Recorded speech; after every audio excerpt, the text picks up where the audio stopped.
Hall of Fame. And we are really thrilled to induct three very special baseball players and very special human beings. The first is Ed Charles, and if you're a member of the Charles family, please stand up and be recognized.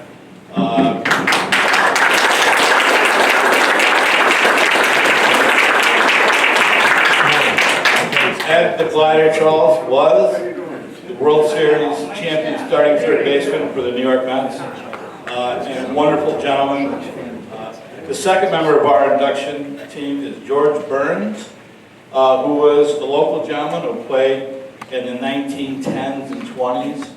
And if you're a member of the George Burns family, please stand.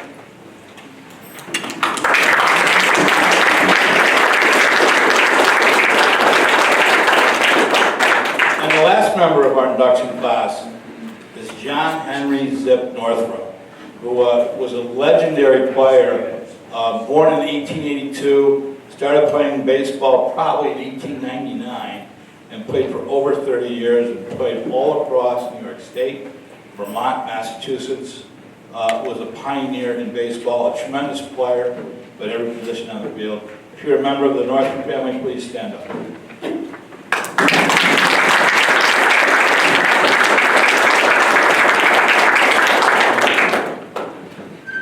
I also want to give thanks, before I turn it over to John, to Dave Karpinski and Mike Hauser. When you pulled in, you saw this beautiful ballpark across the street, which Dave and Mike built from the original blueprints of the stadium. It's a field that Hannes Wagner played on, Chief Bender, and the legendary Archibald "Moonlight" Grant, the real guy from Field of Dreams, was a real player, played across the street. And it's through Dave and Mike's vision that that got built and that I'm here today. I'm going to bring up John Stead now.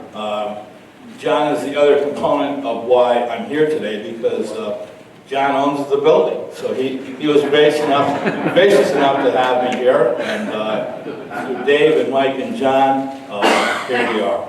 John, come on.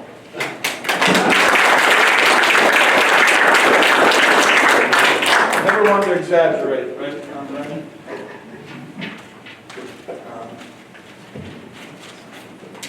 Everybody hear me okay? John Stead, as Rennie said, I'm a county administrator here in Fulton County, and I want to take just a few moments kind of to welcome everybody. Ed Charles, George Burns, ZIp Northrup. This is pretty cool when we can honor folks like these in our own little area here. I want to welcome everybody, certainly, welcome you to Fulton County, and welcome you to what we consider to be our aspiring baseball boulevard here on Harrison Street. It's taking shape, it's a work in progress, and we've come so far in quite a short period of time with Rennie's help too. So I want to talk a little bit introduction here to the festivities. Parkhurst Field of Dreams project, an initiative, is sort of part of the story here. It was in progress for several years. The local group that Rennie mentioned is raising money, trying to put together a top-notch, vintage-style Little League baseball tournament complex. You know, someday, who knows, maybe we'll rival Cooperstown, but we're good. The county decided in 2021 to launch an initiative to try to help boost the effort to build this Parkhurst field with a huge, huge history that I won't go into certainly today, but you'll learn more about it if you haven't. So the county, really, Board of Supervisors here a few years ago, around 2020, 2021, decided it was time to really launch out and accentuate recreation and tourism and basically sports tourism, heritage tourism, the history of the area, which is very rich. And so the Parkhurst Field Foundation project caught our attention, and the Board of Supervisors decided, as part of its initiative called Destination Fulton County, decided to incorporate that project and help boost it financially. So we launched a project in 2021, three key projects, this being one of them. A Route 30 sewer project to help develop new businesses headed north along the Great Sacandaga Lake region. A Great Sacandaga Lake Discovery Center, and if you're not familiar with the Great Sacandaga Lake, there is a documentary out called Harnessing Nature, Building the Great Sacandaga. I won't talk about it today, but if you ever really want to hear another great exciting story, similar to the story of the Parkhurst Field and Moonlight, you can look that up and Google it and it'll come right up. And then the third project was the Parkhurst Field of Dreams project complex. The Board of Supervisors thought it made a lot of sense, great for the community, met a lot of community goals for kids and families. And that's a lot about, in my world at least, what baseball was about. Then we heard about this guy named Rennie, whose heart was made of leather and thread, apparently, who talked baseball like an automatron. Have you ever talked to Rennie? Who was promoting New York sports like no one else was, in an interesting way, through the New York State Baseball Hall of Fame. So back in March, we reached out to this guy, Rennie LaRue, and after discussing our common goals, found out he didn't just promote baseball nostalgia, he lived it, and he's still living it. He had a vision for a Baseball Hall of Fame facility. We had a building that really was a blank slate. Rennie looked at that blank slate that you see in here, and he saw this amazing home run facility, and I just like to give, you don't know how far it's come. It took a lot of effort by a lot of folks, and Rennie mentioned a few. But this is a home run facility at this point compared to what we had here. And just a quick hint, the Gloversville, City of Gloversville is very much on board with everything we're doing here, the local community as well as the County Board of Supervisors. And they have commissioned and are already working on a whole redevelopment plan for this Harrison Street with new sidewalks, new hiking trails, connecting with our rail trail, which is just literally feet out the back door. All that is a re-envisioning of this whole corridor, and they have an engineering firm working on it with tremendous experience, and in a year or two it's going to look completely different, but this is one of the anchors. A couple weeks ago, so as we got into this, at first Rennie ran to and fro, getting things set up. Frankly, we just ran fro. We were a little ways apart. But it wasn't long before a great partnership developed between the Parkhurst Field Foundation and the New York State Baseball Hall of Fame. And baseball, and community, and kids are getting a real boost from Rennie's vision and this partnership with the facility across the bay. A couple weeks ago, the Field of Dreams complex across the street hosted the New York State Baseball Hall of Fame tournament. To honor this partnership and this accomplishment we are all enjoying here today. Rennie LaRue and the Hall of Fame have become a part of the Fulton County family now. And while it's not my job today to recognize the inductees, their families, or their friends, I want you to know one thing. That now, when you are inducted into the New York State Baseball Hall of Fame, you're also joining the Fulton County family. And we'll take you into ours, and we'd like to have you anytime you want to come here. Congratulations to the inductees. Congratulations to the Baseball Hall of Fame. And another successful event. I've been to many, and thank you very much. I appreciate it. Thank you, John. I wasn't going to wear a tie today, but to honor the Mets colors, my wife would never let me live it down if I didn't throw this tie on. Just as an addendum to what John said,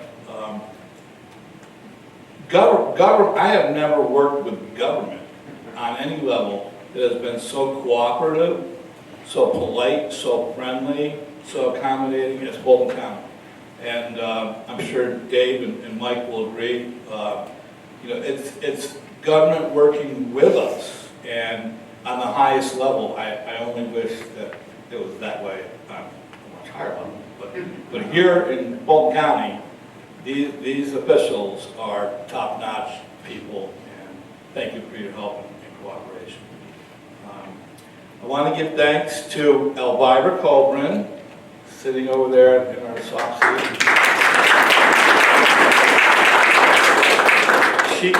When we come to the hall, mopping and the vacuuming and the dusting and the cleaning, and she does all the hard, heavy stuff. So, and does it with a smile on her face, and really, I think you actually love it, don't you? I mean,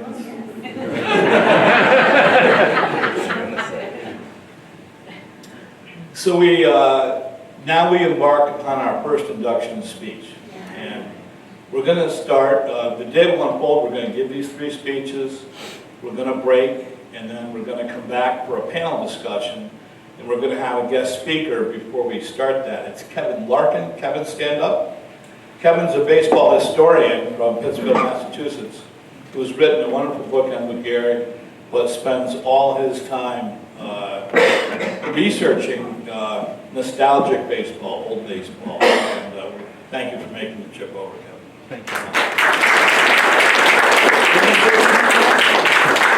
Also, this good-looking guy in the back, Brian Lorenzo, is our videographer, and he's taping today, and he does all the events that we have, and he also has done a little video today on Ed Charles, so you're going to like that when we play that. I really like it. I think you did a great job on that. So, now I'd like to bring up Edwin Charles Jr. to induct your dad into the New York State Baseball Hall of Fame.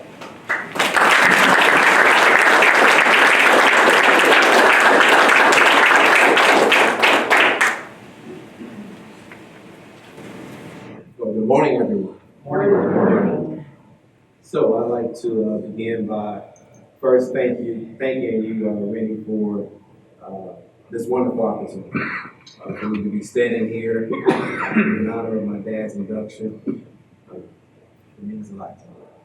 And I just want to thank you for the many phone calls we had, text messages, the emails to make sure everything was going as well as planned, and also just make sure that our arrival here is smooth, no issues.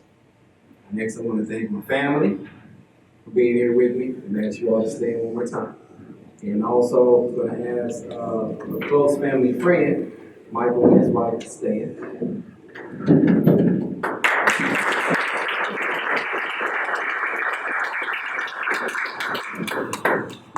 All right.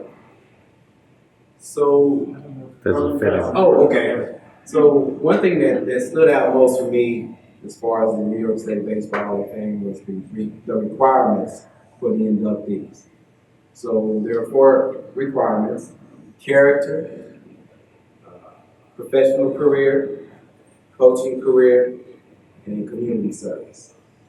And these are all attributes that embody my father's life work. He was still amongst us. So that's what I want to focus on. That's what I want to talk about here briefly. So I think everyone would agree that my father was a pretty good baseball player. After all, he was a member of the 1969 World Series champion Mets. Any Mets fans in here? Besides, no Yankees.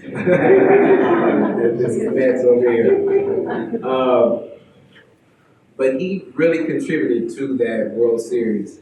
The game that really highlighted his contribution to the game, or to the series, was Game 2 of the World Series. It was the 9th inning. The score was tied 1-1, and my dad was up to bat. He singled, and then later he scored the winning run, which was the only run scored in that inning. The Mets then won Game 2. And then they eventually won games 3, 4, and 5, taking the series 4 games to 1. And there we have the story of the Miracle Mets. After baseball, or actually after the final game, he was quoted saying that he was very fortunate that he got to go out as a champion.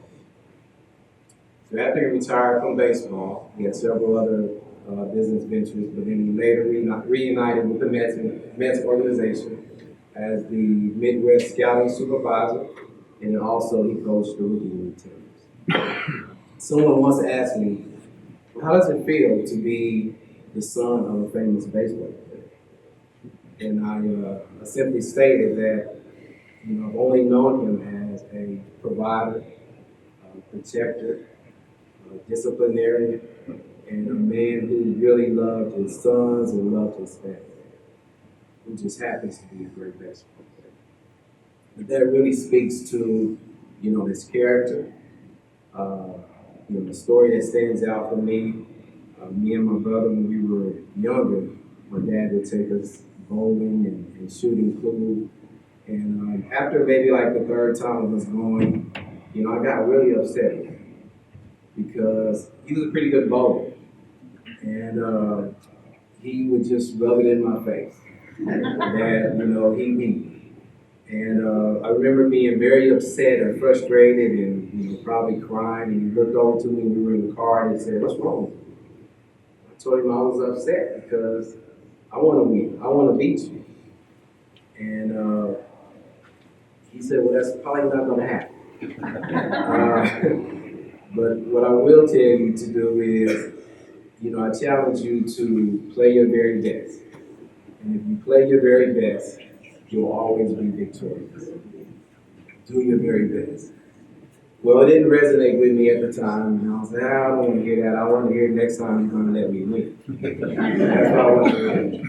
But my dad passed 6 years ago, and I was with him during his transition. And one of the things that he wanted me to know is that I'm ready to go. I did my best. And I thought about that, and I said, wow. He said that to me when I was a little boy. And all through life, he did his best. And he was ready to go. And him professing that made it okay for me to let him go. Because his body of work on this side was better. I just want to touch on real quickly, my brother had a physical disability. And he attended a school for kids with special needs.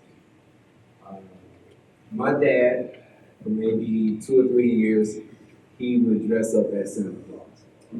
And he would be Santa Claus for their party. And that's why I believe Santa Claus was Santa Claus, because he was my dad. But just that effort for him to do that year after year after year, again, it just speaks to his character. So in closing, because I know if my dad was here, he would not let this opportunity go by without reciting one of his poems. The poem that I chose to recite today is so fitting for the occasion. It's titled An Athlete's Prayer. My understanding is that he wrote this poem in his early years of playing baseball when the season wasn't going so great for the team. And he needed some inspiration and also wanted to inspire his fellow teammates.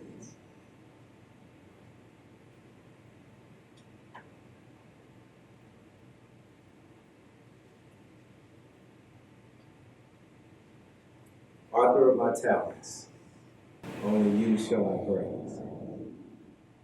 To thee only my hand shall be raised.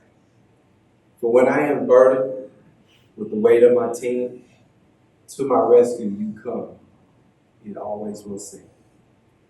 For outstanding is my play on any given day when you intervene and help lead the way. Grateful to you, I will always be for exploiting my talents for the world to see. For out there on the diamonds, before thousands of fans, we players perform as best we can. Perform we must, both day and night, seeking victory with all our might. Seeking a place with other sport greats in the Hall of Fame where ability reigns. Getting a little emotional.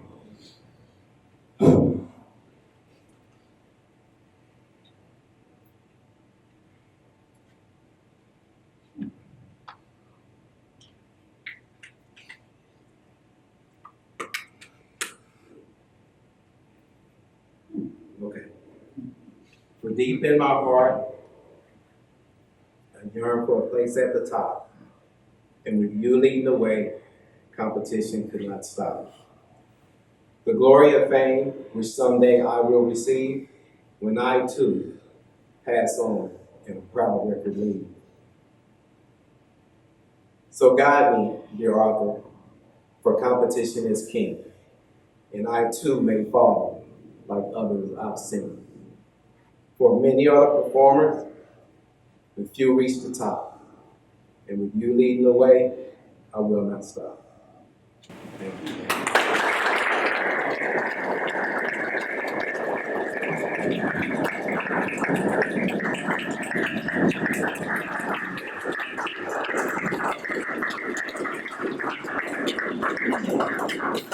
Thank you so much. I can just imagine, your dad being here with us today and joining Cleon and Tommy and Jerry Kuzma in the hall. And I have spoken to Cleon and to Jerry, who both sent their congratulations to you and your family. And they talked about what a wonderful friend, player, and teammate that was. And that 69 team will always go down as the Miracle Mets. So we're really happy that you came, and thank you for the jersey that will now hang in the new locker. And I will also say that when we come back from our break, each of the inductees' family member will hang their plaque on the plaque wall. And that's the first time we've been able to do this. And we're really thrilled to have family members put the plaque on the plaque wall. And when you see some of the names on that wall, I think almost everyone has been at the Hall of Fame for their induction. So that's going to be a special moment. Now we're going to bring up Irene. And Irene has championed the cause of ZIP Northrup. We've had many emails and texts back and forth, and she's a wonderful human being, and we're so happy you're here with members of the family and Don, and so we're really happy that you're all here. So come on up here, stay in your chair.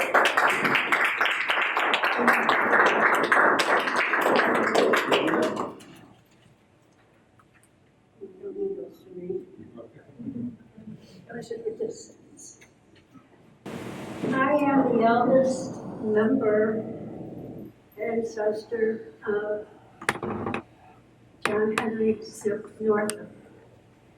Going back in history, I have quite a lot to live up to in that our ancestor was Solomon Northup, who wrote the book 12 Years a Slave, and to which in 2013 there was an Academy Award movie made of that.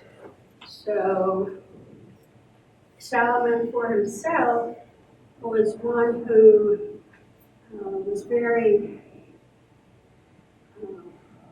opportunistic in that he scanned the field into which he had been enslaved.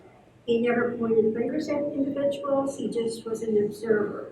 We wanted everyone to understand what slavery was like and how it transcended from one individual to another, from one family to another, and how certain aspects of slavery have become a generational issue even living in today's world. That being said, Alonzo is my great-grandfather. He was the only son of Solomon. Alonzo is the father of John Henry. Alonzo and his wife Victoria had 10 children. And John Henry was, towards the end of that, there were only 3 boys in the family, and John Henry was the youngest. How we got interested in baseball is quite peculiar because nobody in our family prior to that had any interest, evidently, And from my research, I find that John Henry was a very precocious child, if you will, who, in the town in which he lived, which is Westport, New York, had a professional baseball team called Westport Watsons. They were a championship team of the state of New York and a team of all white players. In Westport, their home base, they did have a home field. And John Henry and his family lived only about 2 blocks away from that field. And anytime the team was in town, John Henry would beeline it out the door with his glove, ready to go up the field and see if he could catch balls and do this, that, and the other thing on the field. Well, he did very well. And that he was also observed by a gentleman who became the premier of Westport 4 times and also a New York State Assemblyman. And his name was E.G. Treat. Mr. Treat found that John Henry was, quite a good ball player for a little guy and gave him the job of being a team mascot. In so doing, throughout the course of him being a mascot and one thing and another, the other team members sort of took him under their wing and taught him, the rules of the game and so forth and so on. One of the other things during this time was that by the time that John Henry had become 15, and this is just a side story, he was permitted or asked to babysit for a prisoner.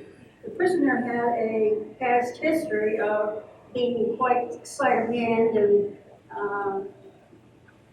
easily able to escape. One that night that John Henry stayed there as an observer, he fell asleep. So obviously what happens? Our escapee, behind bars, found himself an opportunity. Unfortunately for John Henry, he was only admonished verbally and nothing else occurred. John Henry did this job because he was trying to earn money for his family. After that, by the time John Henry was 17 years old, 18, the Westport Watsons put him on the team and gave him the job of being a pitcher. He was so good at pitching that his expertise became renowned, and one of the scouts for the Cuban Giants, which was the first all-black professional baseball team, came and saw what John Henry did, and in that July, signed him to play with the Cuban Giants. So from 1902 to 1906, he was a player on that team, pitching and also playing other positions. John Henry was very adept at all positions, and he was also credited with being a fairly good base runner. After 1906, he decided to leave the Giants because he felt that they pitched him too hard and were going to ruin his pitching arm. So upon his leaving there, he decided to go back to the Watsons, and he did play for the Watsons on and off for 10 years. And during the time in between all this, the interim, he was playing for other teams too, within Cuba County and within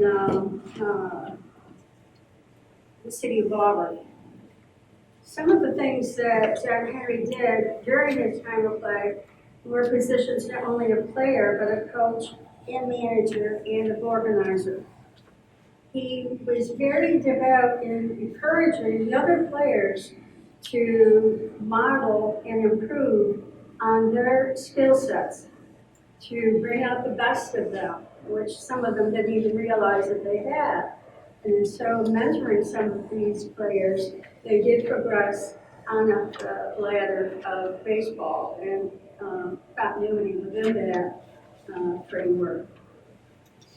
One of the other things that John Henry did was he liked to organize teams that were mixed versus just all Negro or all white teams, which he did. He participated in all three circles. But he thought that having mixed teams, people would be able to understand, each other and be able to progress in a way that understanding made us all more enriched, which was probably revolutionary at the time when he was a ball player. He never got into politics too much. I think the only time that I read where he actually was involved, and I don't mean physically or, work and all that stuff, but involved as a person was when he played for the Cuban Giants. And being an all-black team and doing what they called barnstorming, which was picking up any game in town that you could with any ball team in that town. Gathering together in a common field and, having various spectators come and watch you. But some of those spectators were abhorrent in a way where they would bring garbage and cakes and God knows whatever else to throw at the ball players. It's kind of funny in a way because the ball players, regardless of what their shape, form, and color were darn good ball players. I mean, some of them, if you read back in history and you read about the Negro Leagues, you'll see these guys going through a heck of a lot of misery, but still performing at the upper class elite. And I think that, something credited, should be credited that hasn't always been known. Another event that was more political, if you will, in New York, in fact, in most New England, when the Pilgrims arrived, there were what were called the Blue Laws. The Blue Laws stipulated that on Sundays, all families were to stay home. You went to church, you did your tithe and so forth and so on. But you were confined to sitting around the table, candlelight or lantern, and reading the Bible and talking about different things, maybe even singing, hymns and so forth. But you were not allowed to go to stores and shop. You weren't allowed to participate in activities that were for the enjoyment of yourself, anyways. And so that strict behavior, if you violated it and it was found out, the worst sentence would be death. Can you imagine sitting after having somebody come in from law enforcement, extracting you from your home and say, well, this is your sentence. Mind you, you didn't have a court trial. It was just the people in the village who dictated what your penance would be. One of the other things that the Blue Laws stipulated was that there were no games played on Sunday. So in 1913, John Henry played for the Norwoods. And the Norwoods and the All-American team decided they would have a ball game. And this is a Sunday. It was going to be played in the Fleming Ball Field outside of Auburn, New York. And they all met. They all took positions and started playing. There was a group of spectators that came, really filled the stands, if you will, or put blankets on the field to sit and watch the game. And then all of a sudden, Lord and behold, up comes a wagon full of people from the Union Bible School. And a group of sheriffsmen. They abruptly said, well, game's over, go home, no more playing is going to happen. Well, some kind of a chaotic event happened. There was one political mayor electee who got up on some kind of a bench and was proclaiming left and right what his thoughts were and so forth and so on. He instigated the bit of a riot. So included into that riot arrested were members of the ball team and some spectators. Going forward, once this trial became available, some of the players were excused, some of the players only paid a $5 fine, but John Henry and 9 of his players ended up in the Hoosgow. Mind you, in 1907, the first law for baseball to be played on Sundays was introduced in the state legislature. It was ignored. 1907. 1913, this event.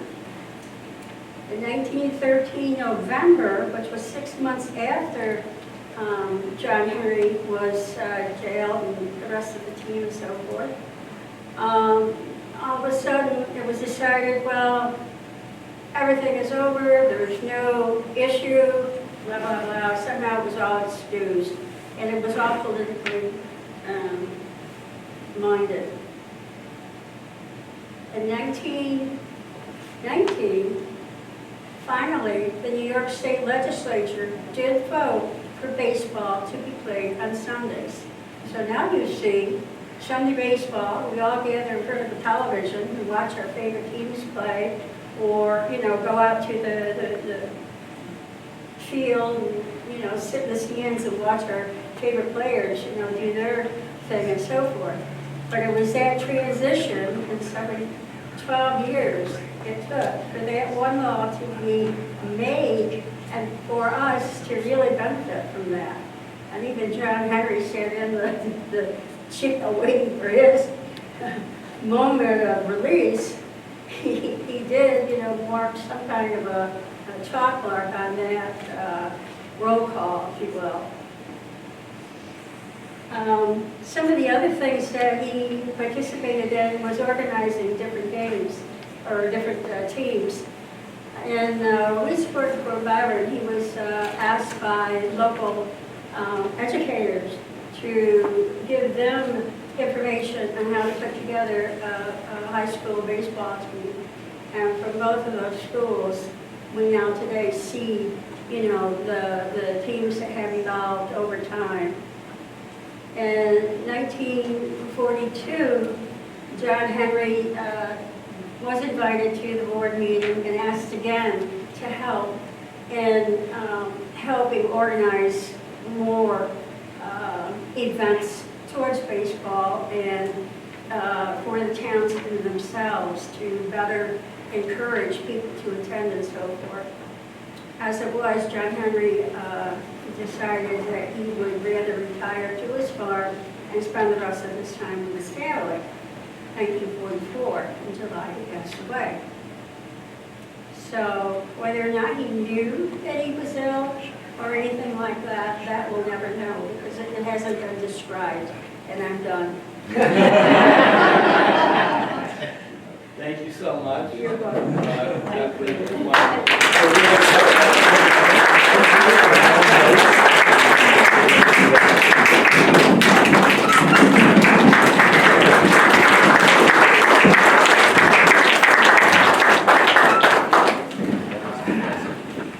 Melissa and Don, stand up because you're also really important for today, to this induction. And I think I spoke to Melissa first on the internet.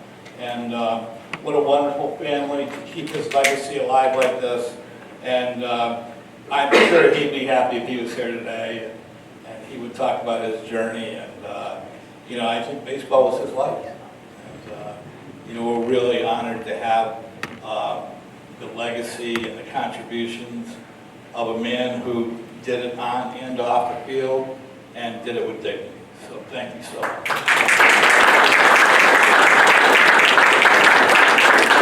We now come to George Burns, who had a very successful major league career.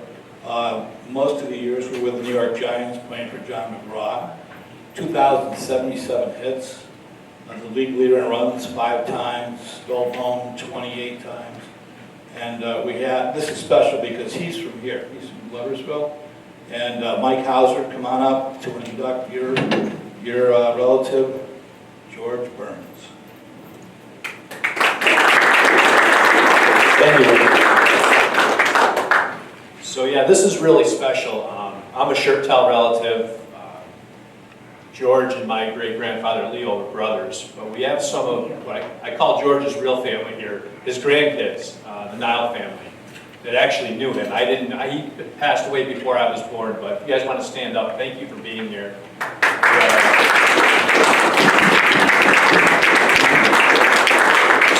So without George Burns, we're not in this room right now. And the reason I say that is because of his legend, and he has inspired all the research that Dave Karpinski and I have done across the street that turned into grants, that turned into that turned into this.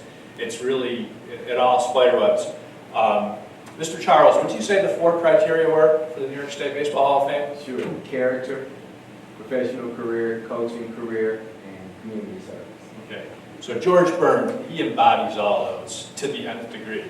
So we'll talk about his baseball career first, right? 15 years in the major leagues. He's in the upper echelons. You've never heard of him, but he's in the top 250 in almost every offensive and defensive category. For the 20,000 people that have played in the major leagues, he's in the top 250 in almost every category. And the reason you don't know about him is they called him Silent George. He was a very unassuming guy. He was 5'6", a little guy. Carried himself professionally, never argued with an umpire. Silent George. So I'll talk about, it's really cool how he started. He was born in Utica in 1889 and then grew up in the St. Johnsville, Little Falls area, about half an hour, 40 minutes west of here. He never played high school or college baseball. He quit high school at age 16 to work in the family's cigar shop. They made cigars and ran pool halls. But he played, sandlot ball, and he played on the St. Johnsville men's kind of semi-pro baseball team or town team. In 1909, at age 19, he goes with his dad, John. They go to attend a Utica Pentups baseball game in Utica. They're part of the New York State League. They pay to go to the game. Before the game starts, it turns out that the starting catcher was injured and the backup catcher was nowhere to be found, so they couldn't play. And somebody in the crowd had known his legend, how good he was in local town ball, and they went to him and they got the father, John, to sign a waiver for him to play, or release for him to play that day. So he pays for a ticket to go to the game. He ends up suiting up. He catches. He gets a couple hits, he throws 2 runners out, and he catches 7 pop flies as the catcher. After the game, they sign him to a professional contract, and he finishes out the next 74 games of the season with them. He's back in 1910 for the full season. Coming into 1911, a new coach, and when new coaches come, they sometimes have their own guys, and the new coach had his own catcher, so George had a decision to make. They offered for him a spot in the outfield. And as I've talked with Chuck years ago, I used to get all these little stories, and he didn't want to play in the outfield because I think he told you that he always wanted to be involved as much as he could. So if he was a catcher, he was touching the ball all the time. But he reluctantly, I don't even know if it was reluctantly, but he learned how to play center field. That summer, a scout from the Giants was scouting somebody on the other team, and George caught his eye, sends word to John McGraw down in New York, Polo Grounds. McGraw brings him down, watched him play for 10 minutes and signs him. But he told him, he said, Burns was only 21 at the time. He says, we're going to bring you right up to the major leagues because we don't want any other managers messing with you and screwing you up. He goes, I'm going to squeak you into a game here and there, but be patient. I want you to sit back, watch, learn, listen, watch how the players carry themselves, watch how they prepare for games, but always be ready. So the 1911 season, he got into 6 games. The following year, same thing, he got into about 20 games. But in 1913, he sets him loose. He appears in like 150 of the 160 games, finishes starting right fielder and center fielder.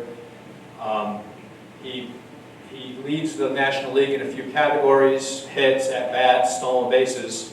He finishes 24th in the MVP vote. But back then, the MVP vote was the Chalmers Award. Chalmers was an automobile, and they gave the top player in the league a car. So that's the same year Jim Thorpe was on the Giants and was battling George for a spot in the outfield. Burns played in 150 games, Jim Thorpe played in like 7. So he was not as good at the other sports as Thorpe, but he was better in the outfield. 1914, he finishes 4th for the Chalmers Award. And so basically for the next 10 years, he leads the National League in 26 different offensive categories and 19 different defensive categories for outfielders. So, true to McGraw's word, he sat back, he listened and learned, and he became one of the best outfielders in the game. In 1921, they went to the World Series against the Yankees. So it's the very first Subway Series. Babe Ruth's first World Series as a Yankee. Babe Ruth would only hit 1 home run that whole World Series, and it was in Game 4, and it would have won the game. But little 5'6" George Burns comes up, and late in the game, and hits a bases-clearing double to win the game, and he kind of trumps Babe Ruth. So I joke, the one thing I leave out is that Babe Ruth was injured and wasn't even supposed to play. So he played 1 game and got a home run. But the story I tell is Burns trumped him. So I just get done saying how he led all these categories for the last 10 years. After the World Series, he gets traded to Cincinnati. Back then, at 32, you were considered past your prime, right? You start bringing younger players in. So he gets traded to the Cincinnati Reds. But to show that there was no hard feelings, that it wasn't because of his play, the Giants really respected him. So normally, the Giants won the World Series in 21. They would raise the championship pennant on opening day of the next season. They purposely waited till June until the Reds came to town so George could be there. And they had George Burns Day. And Kennesaw Mountain Landis, who was a real hard guy, the first commissioner of baseball that was brought in to clean up the game, he brought Burns out to home plate and praised his play and praised his character, gave him a diamond-encrusted gold watch. The New York Outdoor Raiders gave him a silver cigarette case. Like, he was just beloved. And then, wearing his Reds uniform, he led the entire Giants team out to center field, and Burns was the one that raised the World Series championship flag. So, very beloved in New York. I would compare him to modern day like a Bernie Williams, a great player, kind of key. A lot of things don't happen without him. So to talk about like community, and he had moved to Gloversville. The Burns family had moved to Gloversville in 1920. They lived over on 95 West Street, and they had a cigar shop and a pool hall down on Main Street. So they became very ingrained in the community. But George was still playing. He had been traded to the Reds, and in 1923, on an off day, he brought the entire Cincinnati Reds team to Gloversville to play an exhibition game against our Elks team. Can anybody guess where that game took place? Right across the street at Parker's Field. And that day he played shortstop, just playing around. And the Reds team, we have a rail trail that John talked about that runs behind here, a path, a walking path. It was a rail line, and that would bring the players through, and they would drop off right behind the ballpark. So in that game, little 5'6" George Burns, and I'll show you one of his bats if you stick around for the presentation after. He hits a home run, over the fence, obviously, over top of people that were standing on the rail cars with their hands up in the air. So had a real good day. But could you imagine today, the Cincinnati Reds or the Pirates or the Mets pulling up here to Little Gloversville and playing the game? It's just pretty cool. Talk about giving back to your community. For the next 2 years, he kind of proved the Giants wrong. He quietly and unassumingly led the National League in a bunch of more categories. He rounded out his major league career in 1926 with the Philadelphia Phillies. But when the smoke settled on his career, he had led the National League in 34 offensive categories and 21 defensive categories. And on the all-time list, like I said, 2,077 hits, that's 253rd all-time. Of the 20,000 men that have suited up and played in the major leagues, only 252 guys have hit more hits than him. And ironically, also tied with 2,077 hits is Hall of Famer Scott Rowland. So if you don't think we're going to be banging that gong, trying to make a case for him for Cooperstown. It's, Rennie, I'm going to ask for your help on this one. I knew what you did for Gil Hodges. But the other categories, you know, bases, or total bases, walks, run scores, singles, triples. The big stat, he stole home 28 times. And I can only remember that happening. I can only remember somebody stealing home a few times in the last 20 years. Like, it's a big deal. He did it 28 times, and the only two players that did it more were Hall of Famers Max Carey and Ty Cobb. So I mentioned the Hall of Fame case. I have a matrix that I'll show during the presentation where I listed every Hall of Famer, and I listed all the major offensive categories as are tracked by Baseball Reference: hits, games, average, stolen bases, steals at home, strikeouts, you know, the lower being the better.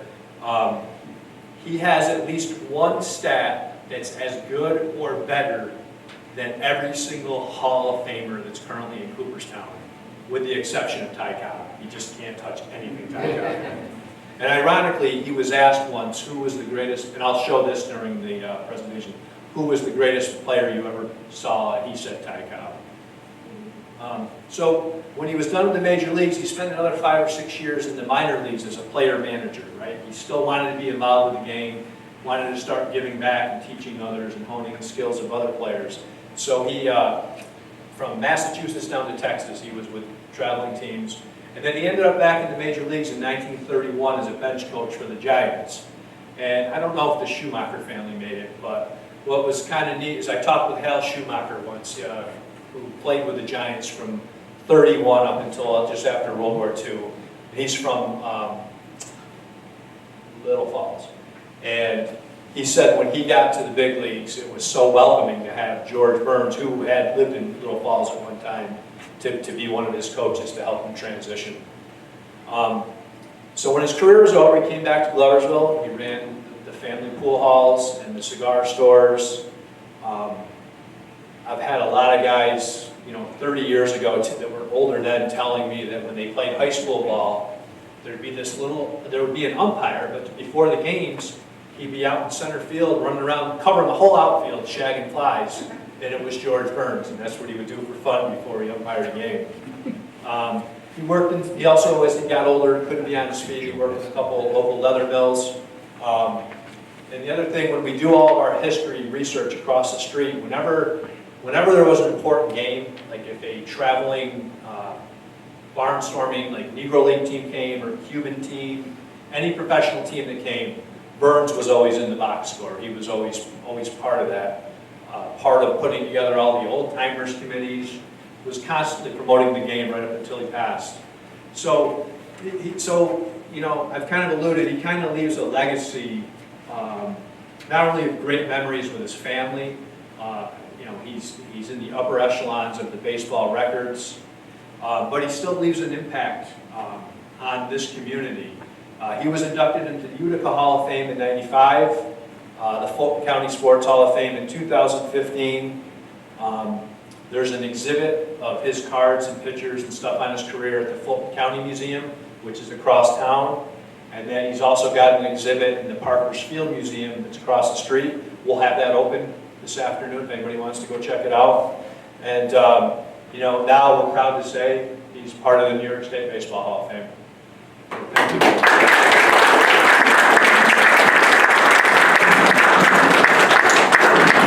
Thank you so much.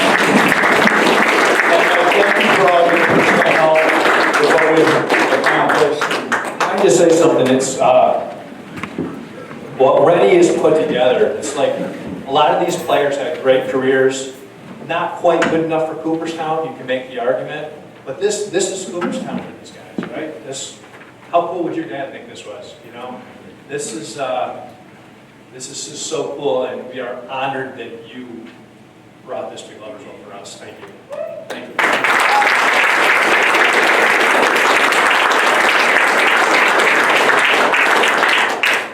I also want to, compliment Mike again. He's spent so much time here.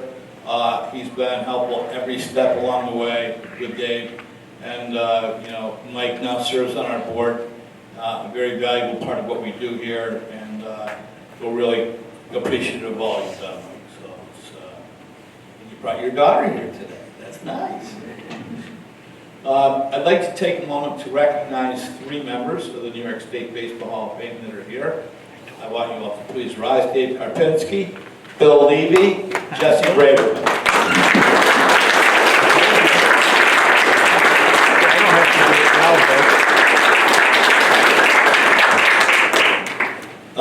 All 3 of these inductees are continually supportive of what we do.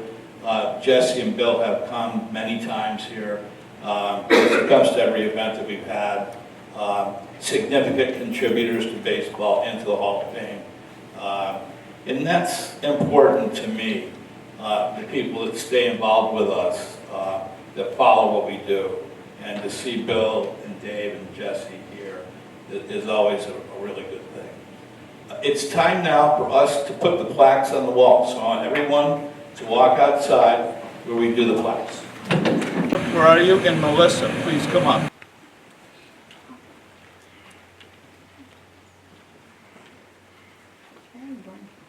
We smile.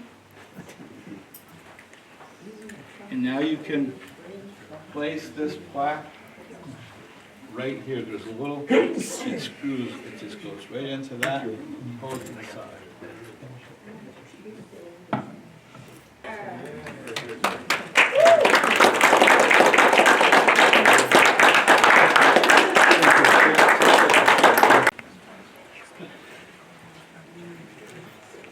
Smile. And let's come over here. Let's put yours right up here if you can reach this. There's a wonder spot. Daddy was only 5 minutes.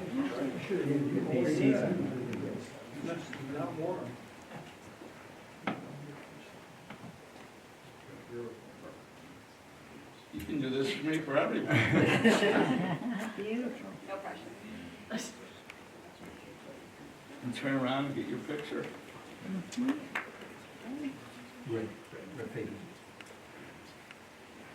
And get one with me too.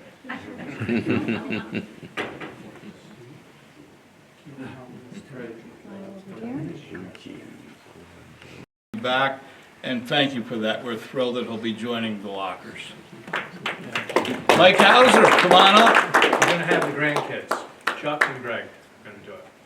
Okay, okay, super.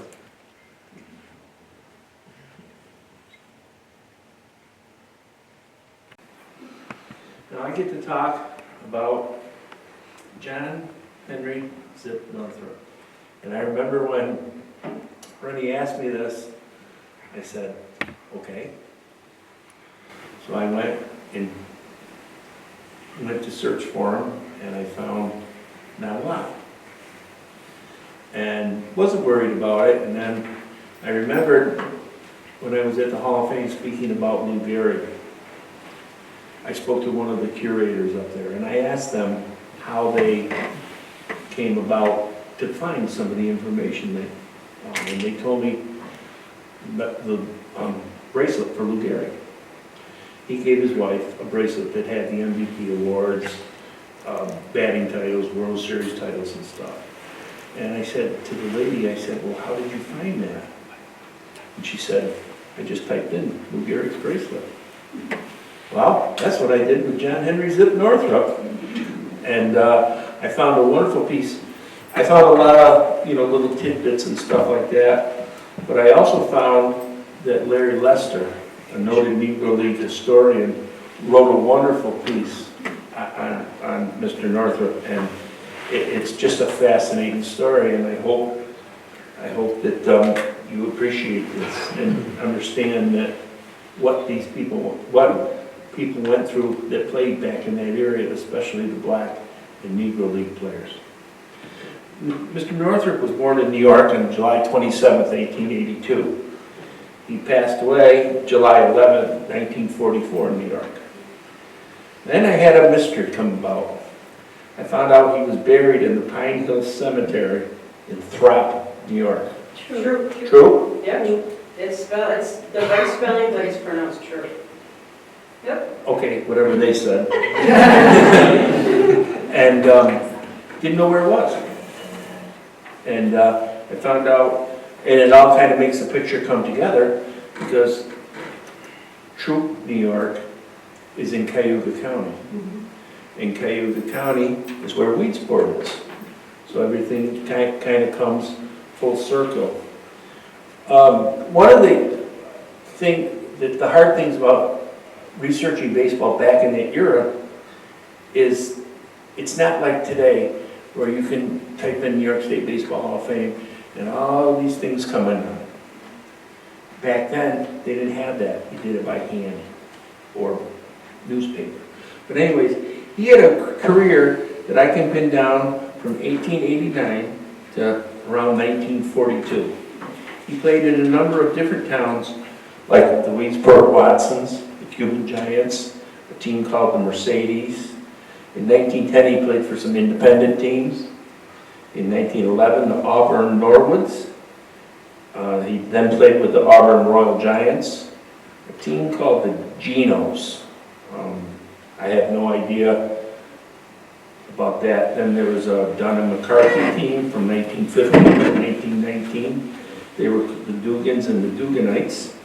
In 1917, he played for International Harvester. 1920, he played for the Auburn Colored Giants. 1924, the Columbians. 1928, the Wanderers. 1932, North Cayuga County. All Auburn team in 1936. Finishing up his career in 1941 and 1942. Excuse me. With Port Byron.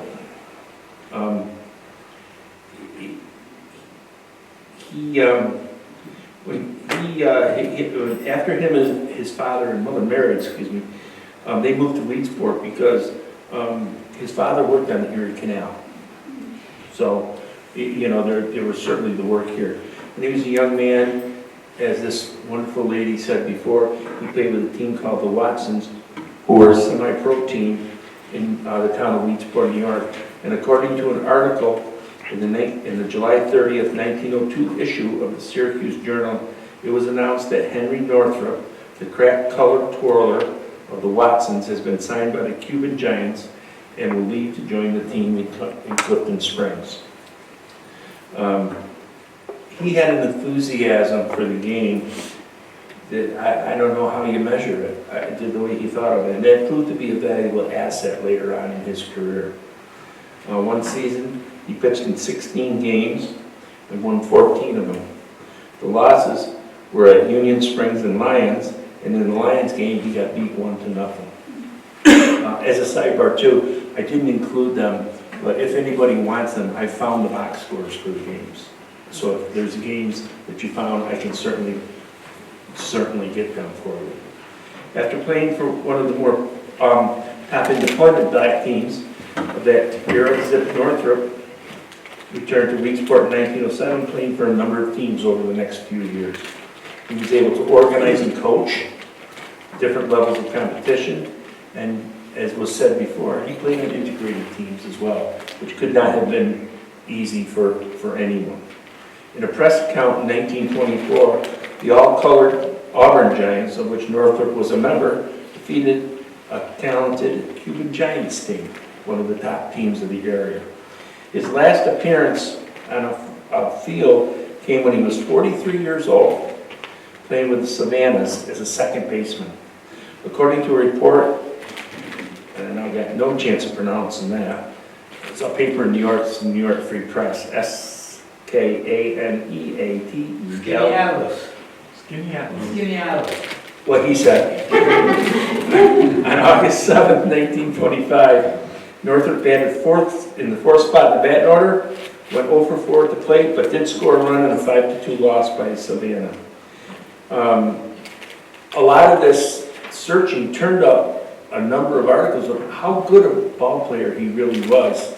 And I think it's a shame, and that's why, again, I gotta go back to you, Rennie. What you're doing here is letting people know about players that deserve to be known about. I mean, they're all Hall of Famers as far as I'm concerned. If you get to that level of baseball, they're all Hall of Famers. Lasdell Hopkins is a local historian And she wrote about Northrup in 1933. He?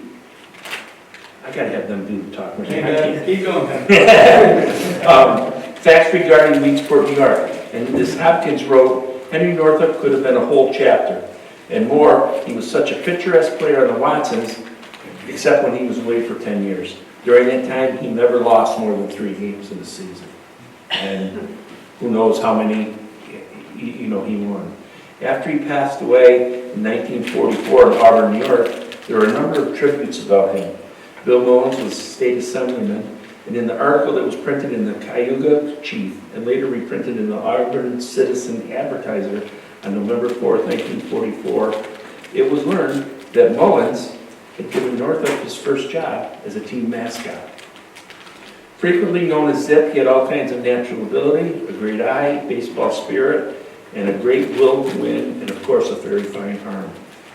He was a pitcher of unusual ability with a reputation that followed him to the Cuban Giants, who were the finest colored team of all time, with the Giants using him as a pitcher.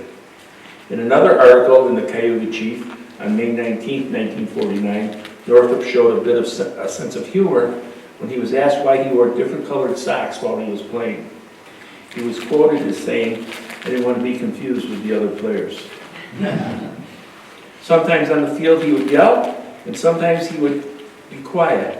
And when asked why he was quiet, he replied, and I quote, "I have found out that I can't use my brain and the mouth at the same time."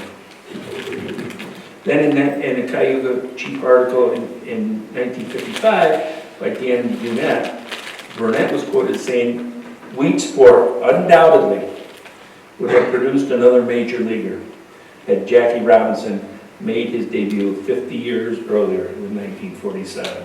The man he was talking about was ZIP Northrup. As for his career with the great Cuban Giants team, he didn't really stay long with them because he ruined his arm by pitching so much at that point. I wish I had more, and like I said, if anyone wants copies of the ball scores and the stories, feel free to contact me through Reading, and I will get them to you because the man led a fascinating life. Kevin, thank you so much.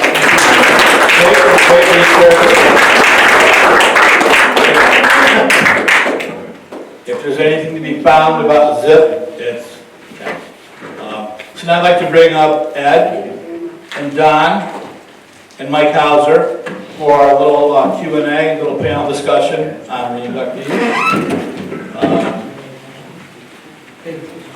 Take any questions from the audience. Ed, your father, when you read the poem, it was touching and was really well done. And tell us about, do you have a lot of his poems, and how often did he write? I would say with the quantity of poems that I had, I'd say that he was writing very frequently whenever he had some inspiration. If there was anything that was troubling him, I think he just went straight to the pen. And he just wanted to get what he was feeling, on that piece of paper. And eventually, in my hands, and eventually I will be sharing with the world his writing. Did you ask him about the World Series in '69? Did he talk about that? I can't say if I asked him about it or if we really talked about it much. One thing that stands out when I was a small boy, I could remember him entertaining some friends and possibly my uncle, maybe he came over to the house, but I just remember the adult men watching. He always put out that projector and was showing this baseball game. Before I could really make the connection that this was a World Series game, everything that came with that. It wasn't until later I think I really started understanding Dad won the World Series champion. He's a World Series champion. I don't know if I really asked him much about it because he was just There were other things I was asking him about, because he was able to separate Ed Charles, the player, from Ed Charles, the dad. Mike, tell us a story about George when he was here back in Gloversville. He said he umpired games? Yeah, they tell me that, after he retired, I remember talking when I first discovered his legend. I kind of always, when I do a presentation on him, I talk about growing up, my grandparents used to talk about him, and Uncle George, the baseball player, and I thought my grandparents were just embellishing. He was a good softball player. And it wasn't until I was an adult and I did some research and I found out, wow, maybe I should have listened to him. But at that time, this would be late 80s when I started researching him. Back then I was talking to guys that were, in their 70s, and they talked about when they played high school ball back in like the 40s, 50s, that he would umpire a lot, and he would always have his glove in his back pocket. I actually have the glove behind you in the bag.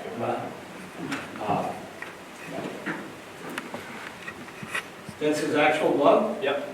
Wow.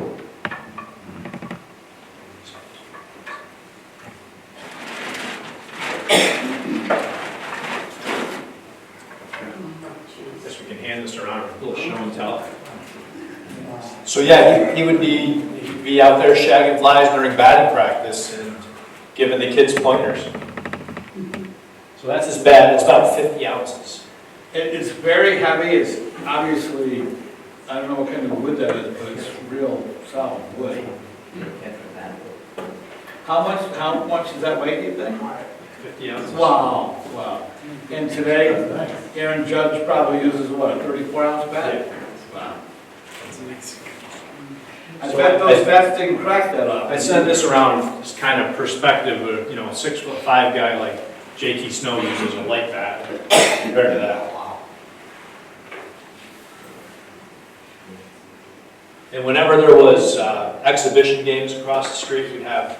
So Parker's Field was revolutionary back in the day, back in the teens and 20s.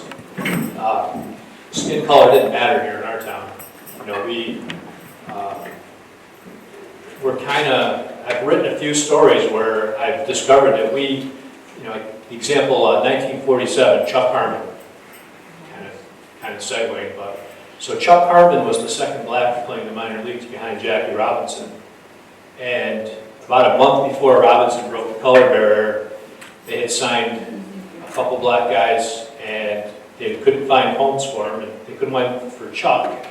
They called the Gloversville Glovers, which played not across the street, but up a couple miles up the road. And they said, we don't care if it's purple, he can help us win. And the headlines, this is going to sound jolting, but the headline said, Negro to play outfield for the Glovers. Wow. But he, the city embraced him. He met his wife here the first month he played here, and he's been back a lot. He's passed away, but he's been back. I stayed in touch with Glovers. So Gloversville is that didn't, none of that mattered.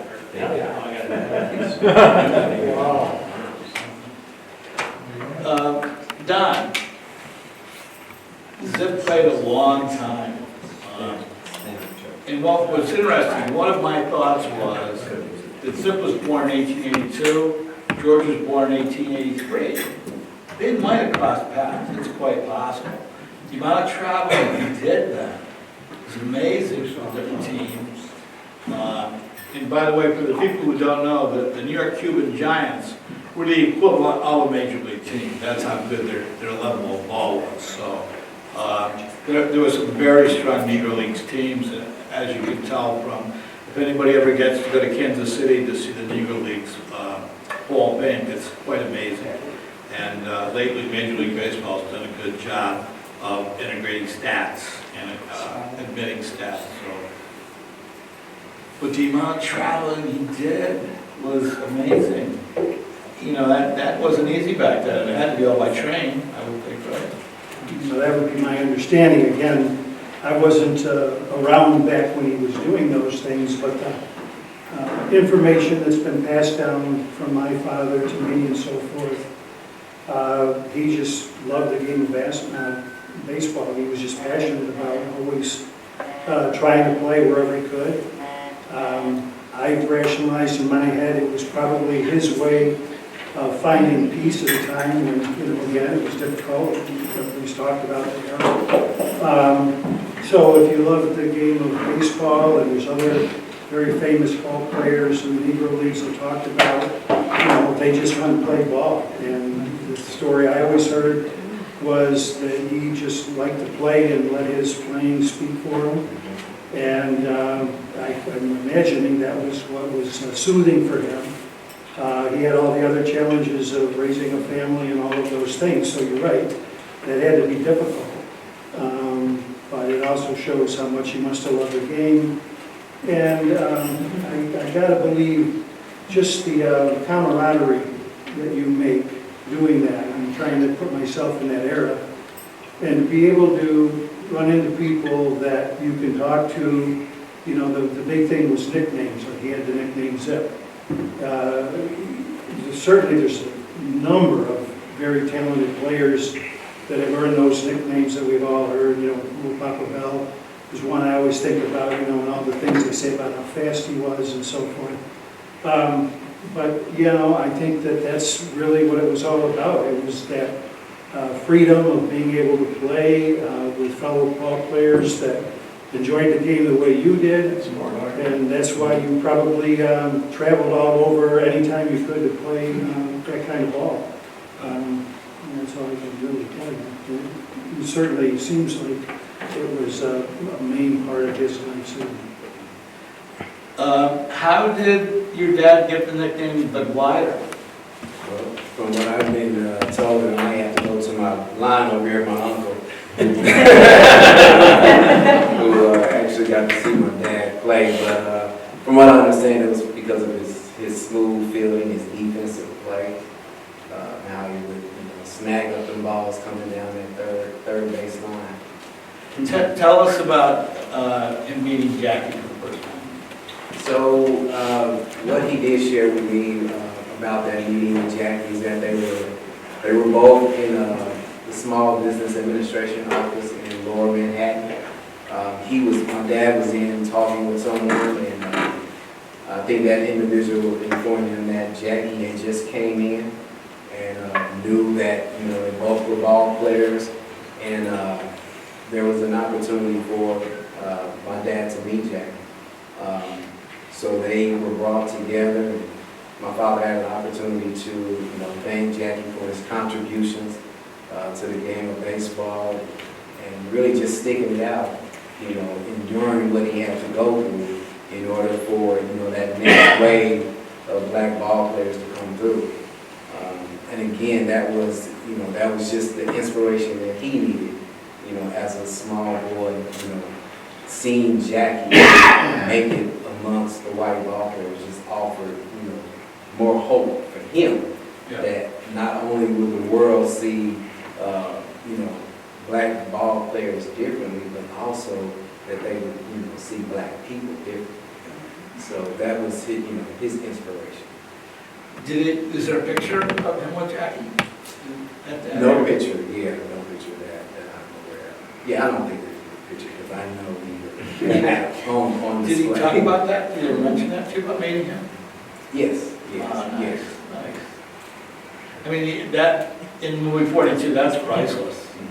That's so amazing. And that goes to show his dream, his journey. He got to live his dream, accomplish his dream.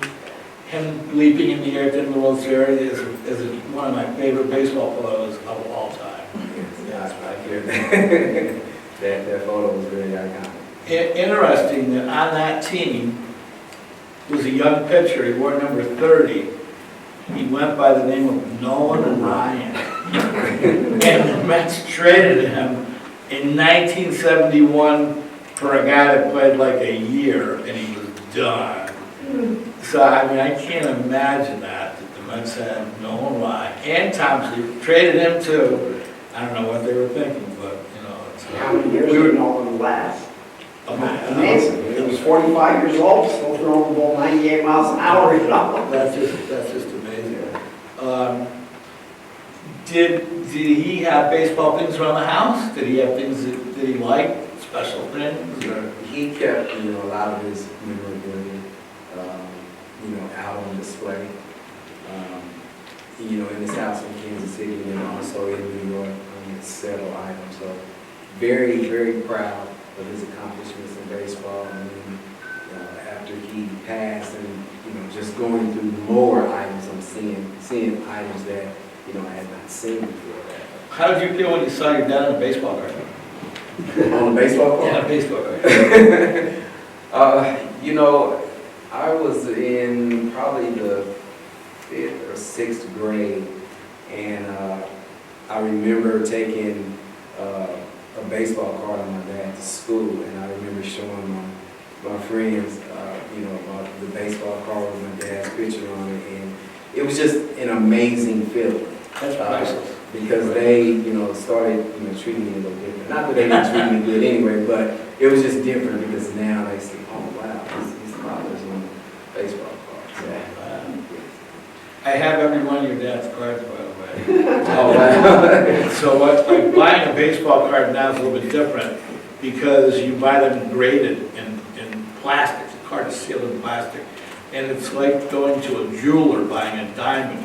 They get their eye out and the light, and they grade the card from 1 to 10 on corners and color and everything. You mean they don't come with a piece of ball? And they don't come with a stale piece of copper. But I actually was on eBay last night, and some of your dad's cards are $400, $500, $600. Yeah, I actually looked at the Nolan Ryan rookie card, and that was like $4,000. So but it's big business now, and those vintage cards are collectible. And, your dad's first 64, 63, 4, 5, 6, and 7 were with Kansas City. All great cards. And then his last were with the Mets. And his last card in 69, can't find that card. That card is very difficult to collect. They're just starting to fly around. Tell us what he would be like today if he was here. What would he be? Would he have that trademark smile that he had? Would he? Oh, yes. He definitely would have that trademark smile. It's a special moment for me because I know that this would just be beautiful. And, I can imagine him walking through that door and just stopping and just taking it all in, knowing that he's going to be honored here. It just has a warm, welcoming feeling. And I could see him smiling at the door and giving all the accolades to me for this beautiful establishment. We inducted Cleon Jones a couple years ago, who came with his wife Angela. And Cleon wore a really well-tailored, expensive suit and tie and a Met hat. And we talked a lot on the phone. But Cleon's generally out on a tractor or doing yard work or helping a neighbor restore a garage run. And I would always get to talk to Angela more. And so Angela would say, Randy called, and Cleon would come to the phone and talk. And when we talked about your dad, oh, he was so happy, he was getting thrilled. And Cleon told me about, they grew up in Mobile, Alabama, played sandlot ball afterwards in a field, and the kids in the game were Tommy Agee, Willie McCovey, Billy Williams, Amos Otis, Hank Aaron, his brother Tommy Aaron, Cleon. And he said one day they were playing and they saw a guy in a big stretch Cadillac sitting in the car watching the game. And they were like, why is the guy in the Cadillac watching us play? So they finished the game and the guy gets out of the Cadillac, comes over, Satchel Paige. Think of all those people in that neighborhood, Cleon told me a lot about how the 69 Mets got along well, and your dad was the senior member of that team, so he had to be the leader. And, you know, he did have a lot of grace in the field. I mean, he caught everything coming his way, so it was great that they got him, and poetic moment that he was on the field for the last out, you know, Cleon caught the last out.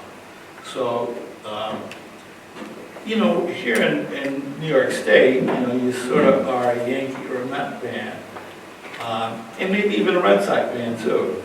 But the Mets have a near and dear place in my heart. They've been very supportive of this Hall of Fame.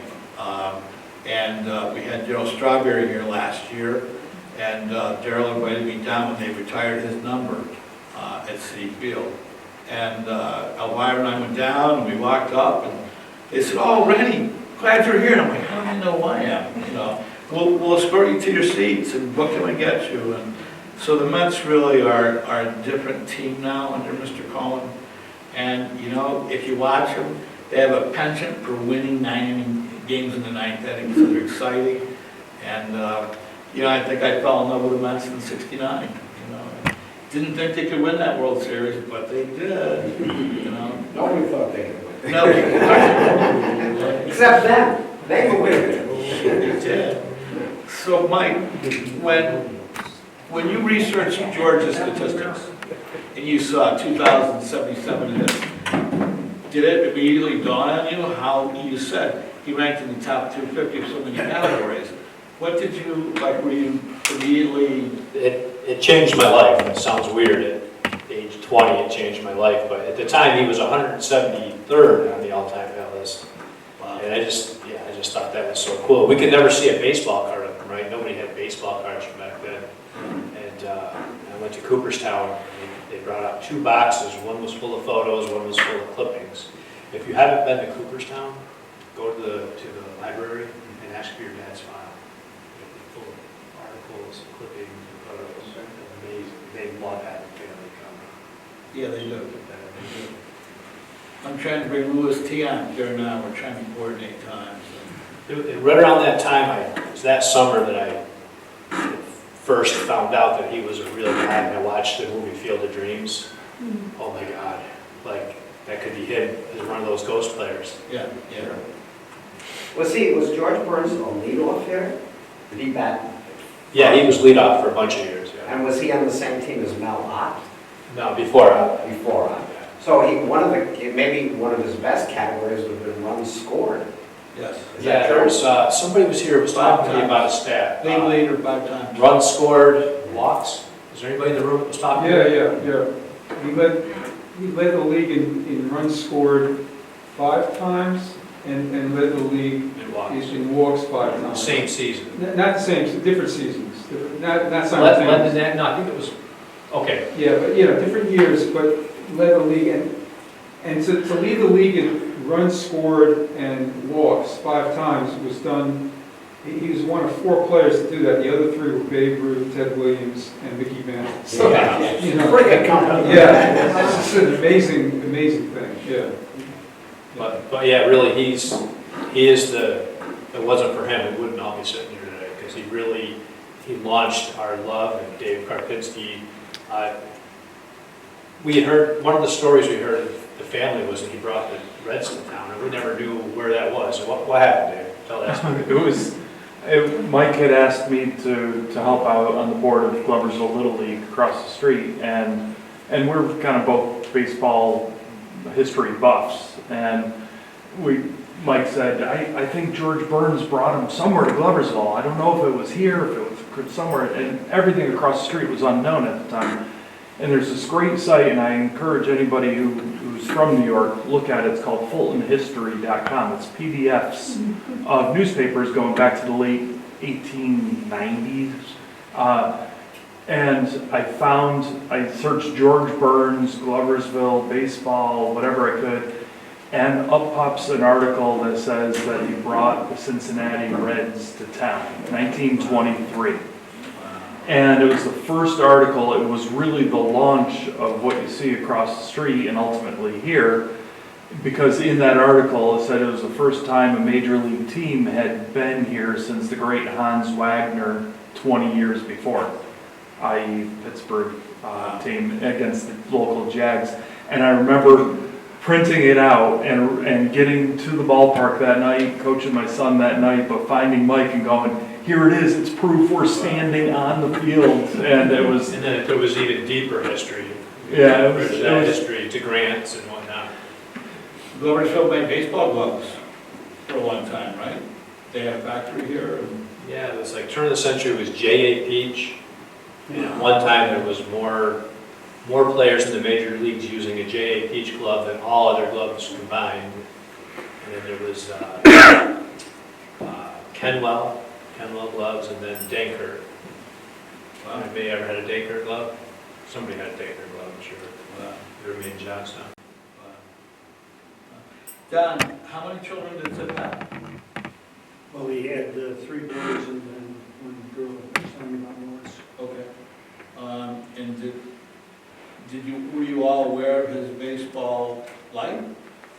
Well, the honest answer to that is, it wasn't something we sat down and talked about.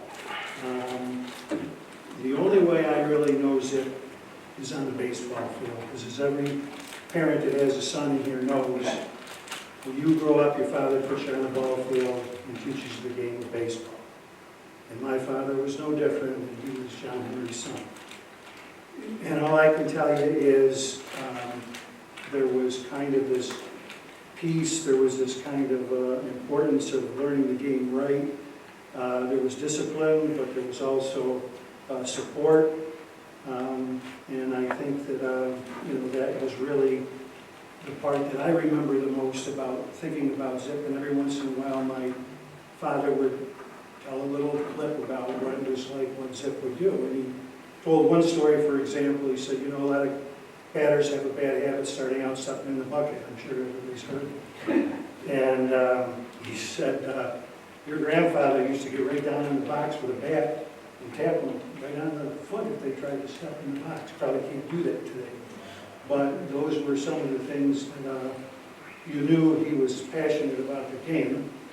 And then again, my uncle, he was a pretty good ball player in his own right, so I got to learn a little bit. I never pitched, but he would show me how you hold the ball to throw certain pitches that was handed down to him, I'm sure, from John Henry. And and then I think I told you a little bit of the other side, the women's side. At the time, my aunt, she would actually keep book at the games, and I got to see her in action, with my own children and things, where she would just get out the book and keep score of the game and things like that. So, in all honesty, I'm sitting here in awe of these other 2 inductees and the families and so forth.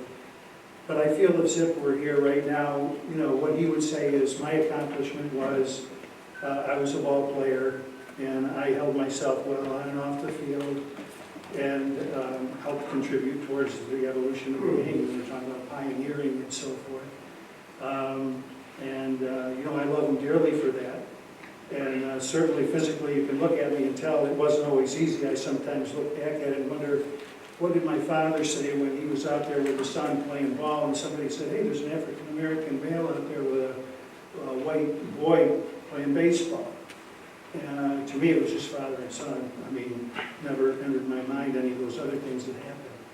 And that's what was so special that's been handed down from John Henry, is because he somehow had a knack for navigating all the problems of the time, the hatred and everything, and just played ball, did a good job, and I'm so proud of him.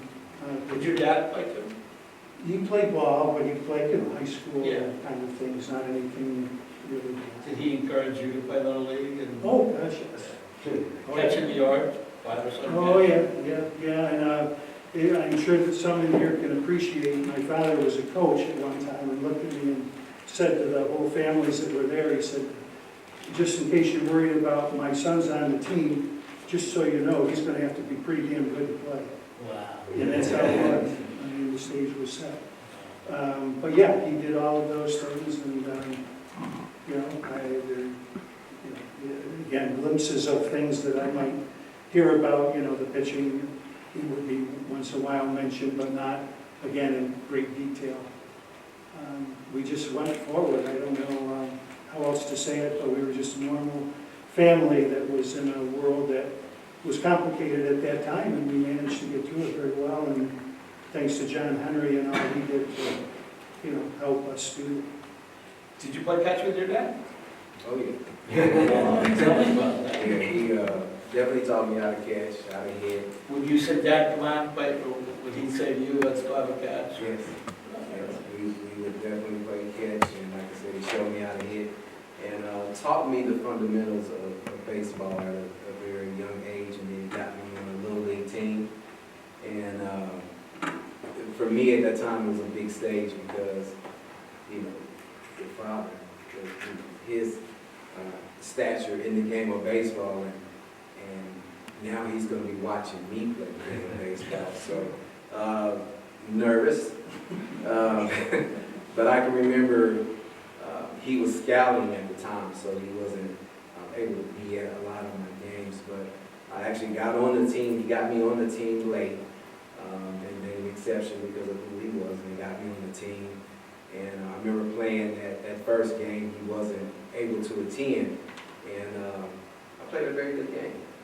And then the next game that he was able to come to, I get hit by a pitch on my hand, and it just broke me down. And I always thought, because I was so nervous, because he's watching me off the bat, what's he going to say if I hit a home run? How is he going to critique me? And so I got hit with the pitch, and I just went to go. He didn't finish the game, so let's just go home. But yes, I eventually got into another sport, but I returned back to baseball by playing softball, and I lived out my legacy playing softball until I was about 40 years old. And when he was in town, he would come to a couple of my games, still being dad, still critiquing me. I'm an adult now, I'm not really taking it that serious, but I understand it's just in his DNA to critique baseball. So I was watching the movie 12 Years a Slave, and it's hard to watch. It's very, very difficult to watch. It's heart-wrenching, and you see the horrors of what happened to this man. And Solomon Northrup was living in Saratoga Springs. There's a plaque on Broadway that said Solomon Northrup lived here, and it's nice. It's a very well-done plaque. And I was watching the movie, and it grips you. I mean, you move to tears. And you ask yourself, how is this possible? How did this happen? And but again, the journey that he went through and ended up, regaining his freedom. And not long after the movie, where's Melissa? Is she here? Thank you. Melissa, you texted me or called me and asked me about this Hall of Fame. And it was like, it immediately, when you told me that Zip was his grandson, it took me right back to the movie, because after I got to watch the movie, I had this lingering sense of, this movie touched me for a reason, and then when you told me Zip was his grandson, then it all came together for me. And, I was glad that you nominated him, and Irene, the work she's done with me, and Don, it's been a real family affair for you. And, I greatly appreciate that, because that's how this Hall of Fame works. It's family, and we want family to stay involved, be involved. And, like I've told everybody, it's most definitely not about statistics. They can help you, they can't hurt you, but we're into the things that you talked about. And so I feel honored to have these three families and these three inductees today, as important as anybody we've ever inducted. So thank you for all being here, and thank you for being part of this. And, it's a moment in time that's important to me. Yes, sir. I just wanted to make a comment about Ed Charles. I have a personal experience with him. I was fortunate enough to be able to write a book about the Mets. It was published 7, 8 years ago, that whole game of my life, where I was asked to interview different Mets players across their history, talk about their most memorable game, and the Mets front office gave me Ed's phone number, and I called him, and he was so gracious and so nice about it, and gave me like 2 hours on the phone, just talking and talking, and more than any other player that I interviewed. And then when the book came out, and he read the chapter that I wrote about him, he really liked it, and we stayed in touch, and he became a friend, kind of. I would call him from time to time, and he would take the call, and it was just so, and I was not a sports writer, I'm a business writer, but I got this opportunity, and he was the most gracious of all the players that I dealt with for this book, and it was just became, he was just so warm and friendly towards me, and he was nice enough to go on a few book signings with me at different events and participate in that, and invited my wife and I to Citi Field to have dinner with him and watch a game and stuff like that. And so I just wanted to say just what a great gentleman he was, and he treated me, who was just basically a fan, who wrote a book, as if I was like a major sports writer or something, and he just really Can we buy your book on Amazon? Is it there? Yeah, it is. Oh, I gave you a copy there, but it's called Game of My Life, New York Mets, and I don't know if this is appropriate, but I wrote a poem about Ed, Charles, that I'd like to read if I could. Yeah, absolutely. Oh, okay. Love that. Sure. Okay. I read this to Ed. Oh, okay. Yeah. Thank you. Yeah, I actually, because as you know, Ed was a poet, and I kind of dabble in poetry, and I was inspired to write this called Ed Charles the Glider. Inspired by Jackie, who came to his town, Ed never gave up, he never backed down. He spoke of his struggles in fine poetry. Few players could speak as eloquently as he. Then Ed got to the majors with the KCAs and proved to the world he could make all the plays. He manned the hot corner, sprayed hits, stole bases. With more help from Finley, they could have gone places.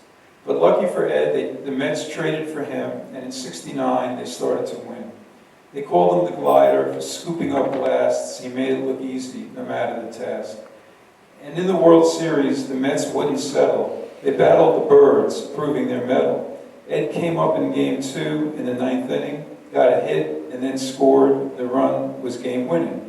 Back in New York, the Mets did not stop. They took the next 3 and wound up on top. After the clincher, Ed ran to the mound, jumping with joy, his smile unbound. Grace on the field, grace on the page, ever the glider, the poet, the sage. When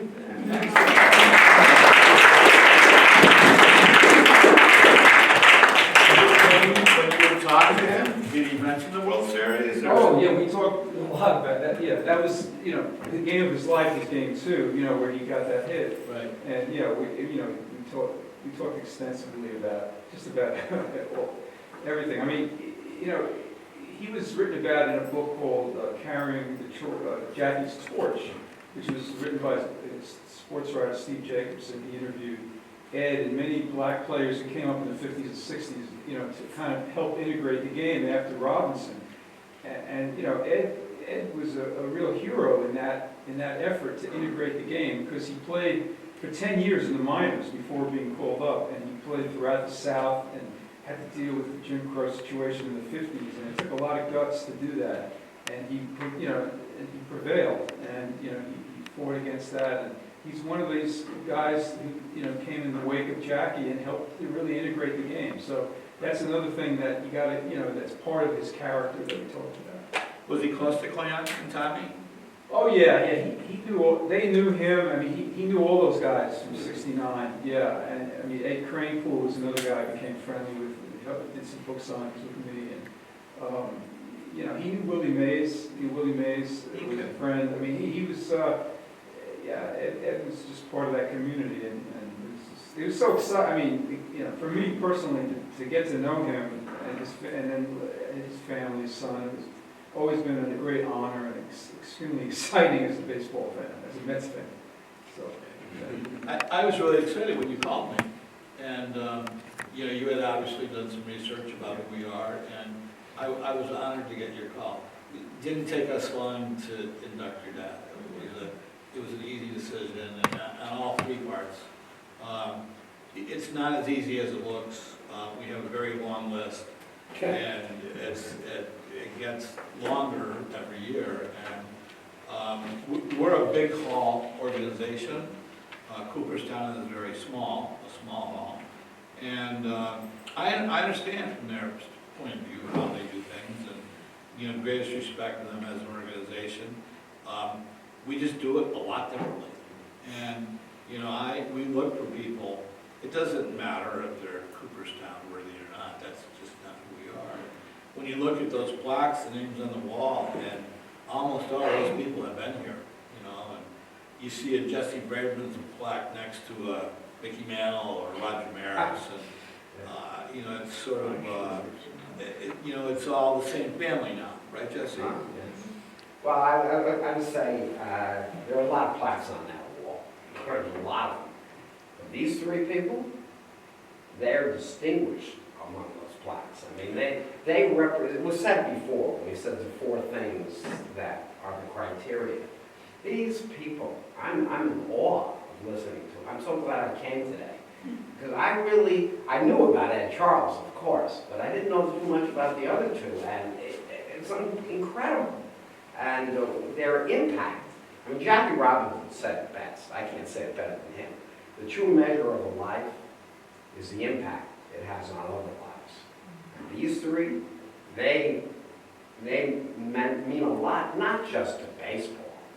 They mean a lot to mankind. Yes. You know, and just the people they are. You know, there's a wonderful book out now. It's been out for a while. It's called Baseball 100 by Joe Shansky, I think his name is. It's a New York Times sports writer. He had a star with the Kansas City Star. And of those 100 players, he does have 6 players from the Negro Leagues. Oscar Charleston, Cool Papa Bell, Satchel Paige, of course Josh Gibson. You know, and on the Josh Gibson story, they say, he mentions that, oh, people call Josh Gibson the white Babe Ruth. But Buck O'Neill corrected that statement. No, that's wrong. It's that Babe Ruth is the white Josh Gibson. So, you know, I mean, I've always felt that baseball is a metaphor for life. You know, it's so difficult, and it takes such dedication and teamwork and perseverance. And these three gentlemen that are inducted today, they are a tribute to why baseball is important. You know, it just transcends just the baseball. You said it about George Burns. It's not just the statistics, you know. And I mean, I never thought I would come here today and hear Ed Charles' poem delivered with such, you know, passion.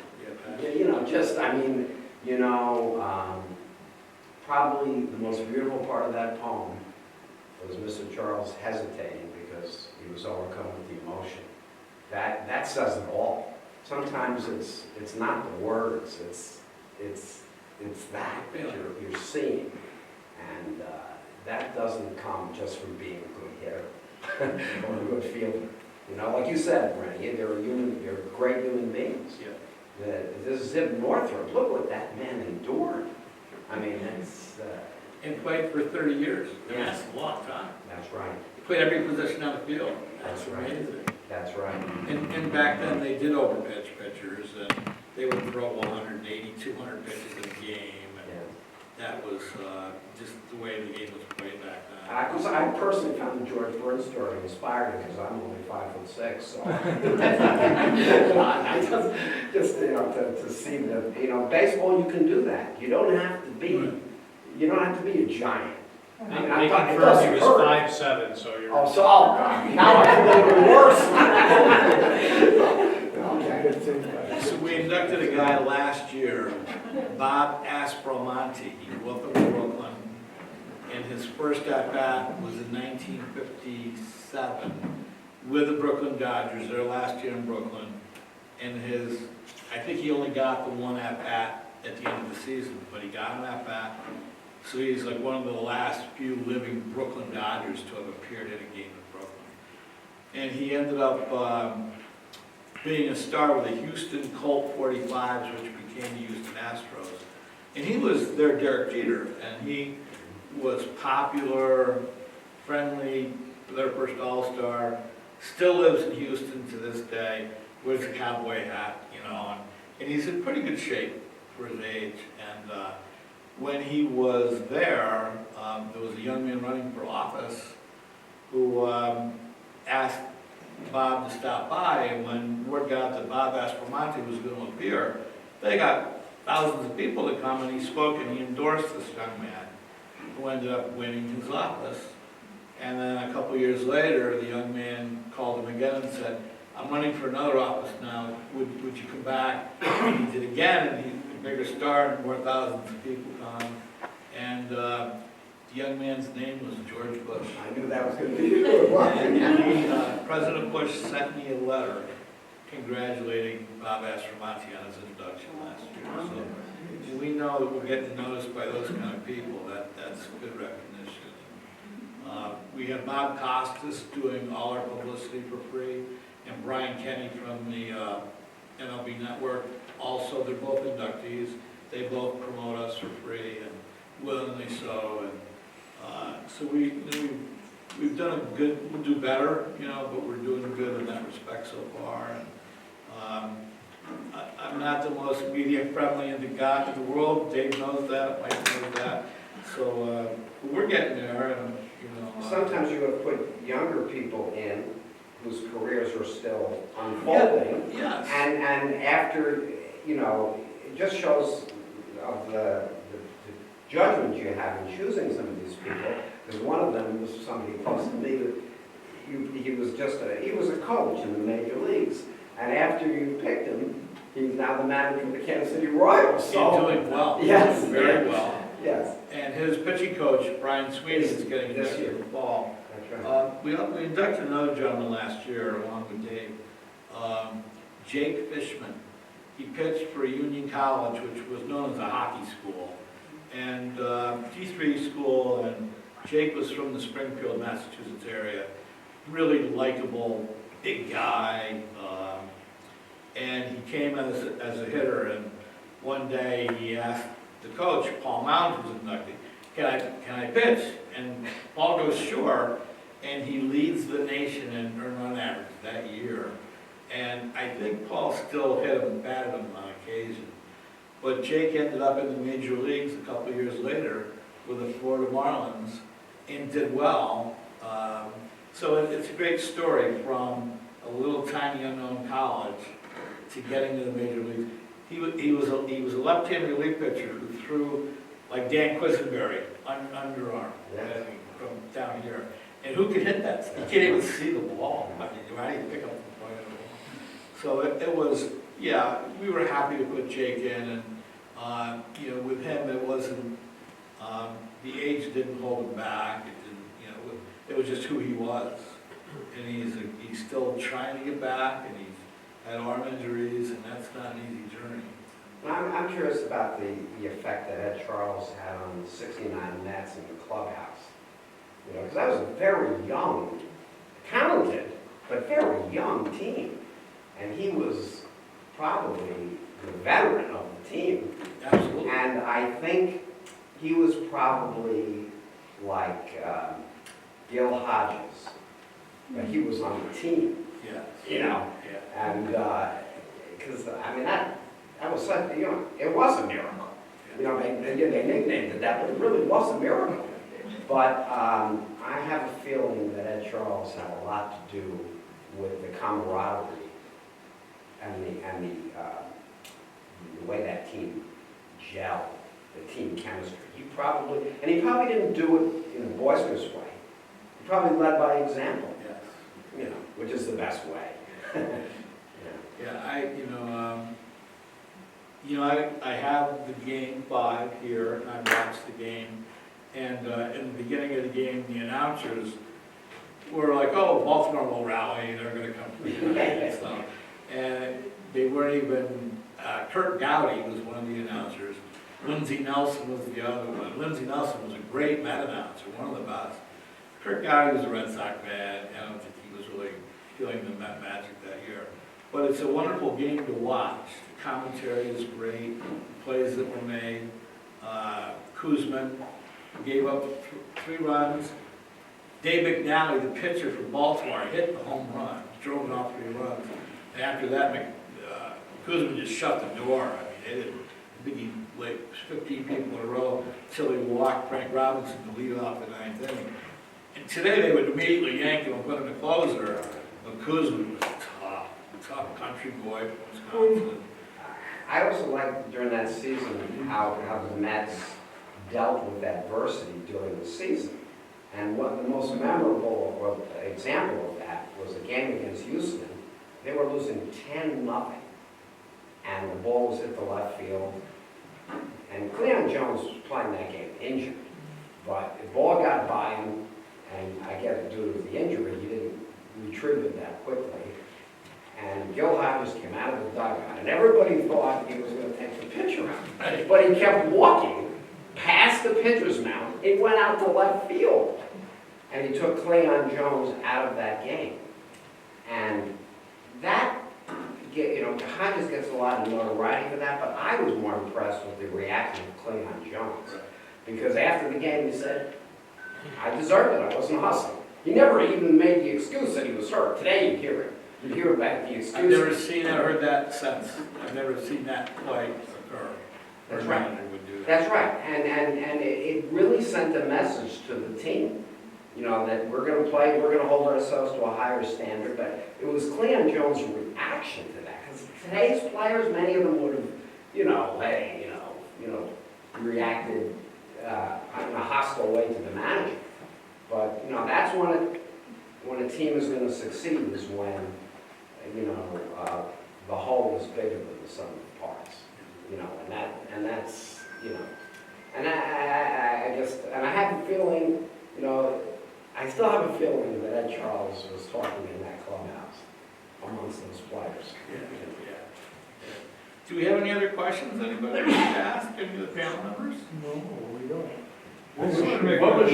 What was show and tell like for you in school? Show and tell. The baseball card. I can't remember. And bringing the baseball card to school, it wasn't a show and tell. I think I just made it for myself, but yeah, actually. I bet the reaction was a little bit different. I bet you got some respect then when you showed the baseball card. Yeah, I think so. And, even today, a lot of my friends and people I've gone to high school with or college, I didn't know that was Ed Charles. Like, you never talked about it. I'm like, because of the relationship, he's my dad, he's my father, and I don't really focus on the baseball part of it, but I understand that when people hear, they know about him, and of course they want to talk to me about him, and I welcome that, at any time, but it's not anything that I just really put out there so much. And maybe I should, maybe I should put it out more. Well, you're carrying on his legacy, as all you are, and that's important, and that's what we're all about. And, that's what Dave did across the street with Parker's Field, and keeping the dream alive and growing this, and it's a labor of love for all of us. That's why good people never die, because their spirit is still living in the people they touch. Yeah. So ZIp Northrup, there's an example where he didn't really receive this accolade. Right. He just loved the game. Yeah. And he played it with that love, and it showed when he played. It's like when you watch the College World Series. Those guys they're not getting paid, at least not yet. Well, maybe they are now, I don't know. But you can see it. But ZIp Northrup, he would have gotten no recognition, really.